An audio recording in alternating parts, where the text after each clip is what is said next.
Home is a place to laugh, learn, and play, and a place where everyone should always feel safe.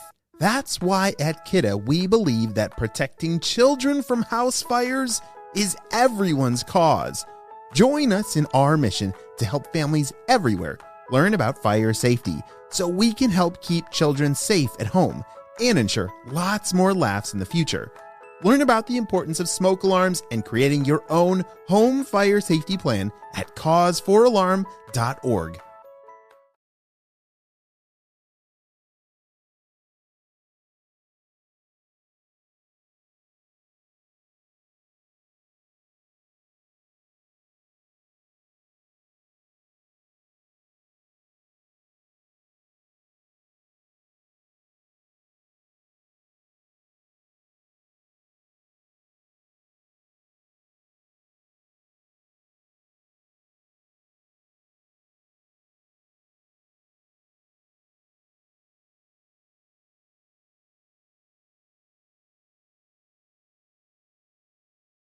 Landon the llama woke up to the fresh smell of dew on the field outside his home.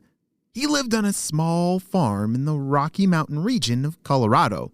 He lived with his mom, dad, brother, and sisters, along with many other farm animals. Hey friends, did you know that llamas are actually in the same family as camels? A long time ago, the people of the Andreas used them to help carry their belongings. They are what we call domesticated animals and are no longer called wild animals.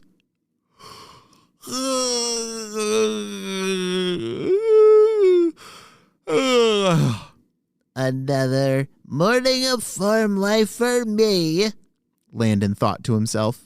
Landon walked out of his small shelter and his cozy hay bed and out into the pasture. He munched some grass and some other leafy greens and then wandered back to his mama llama. Good morning, Landon. What are you planning to do today? Mama llama asked. I don't know, Mama. I wish we lived out in the wilderness like the olden days. I would have lots of new things to see and do. Landon was a little upset that he didn't have an exciting day with new scenery in front of him. Have you ever felt that way before? I know I definitely have.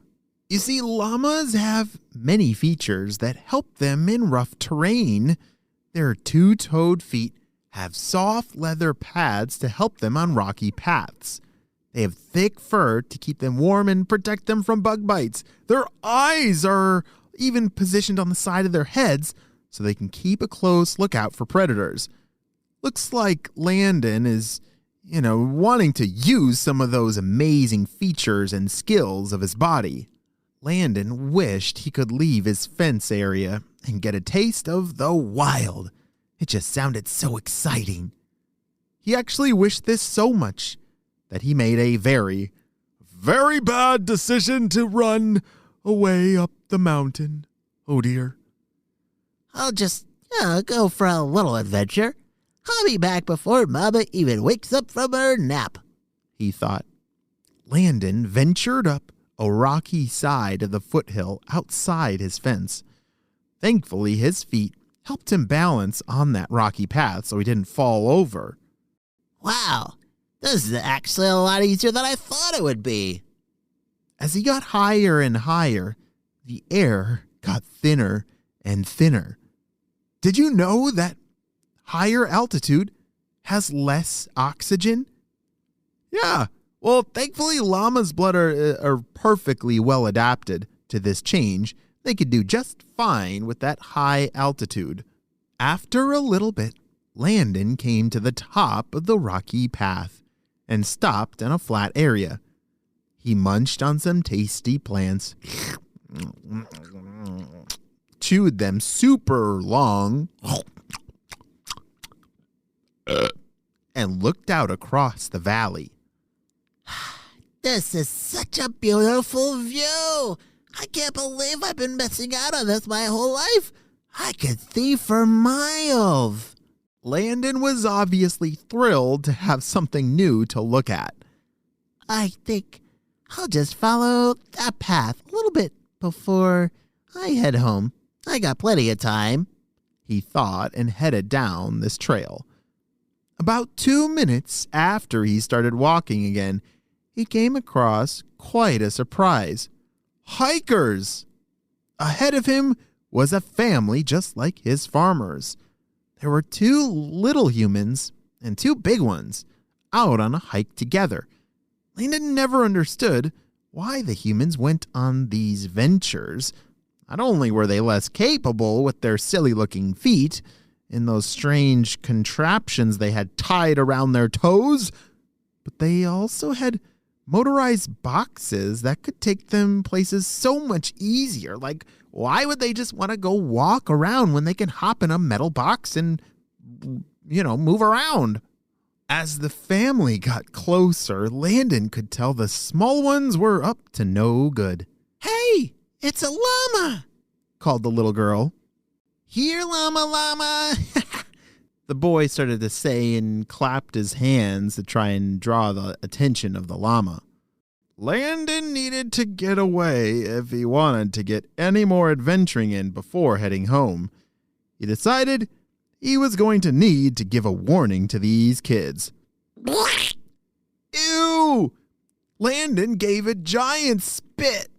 Right towards the kids. Ah! They both screamed and then started to laugh. Whoa, hold on a second. Did Landon the llama just spit? Oh yeah, llamas are expert spitters. It's one way they give off a warning to stay away if you don't want to get spit upon. That's gross. Landon was hoping one spit would do the trick, but it obviously wasn't. He was going to need to do it again.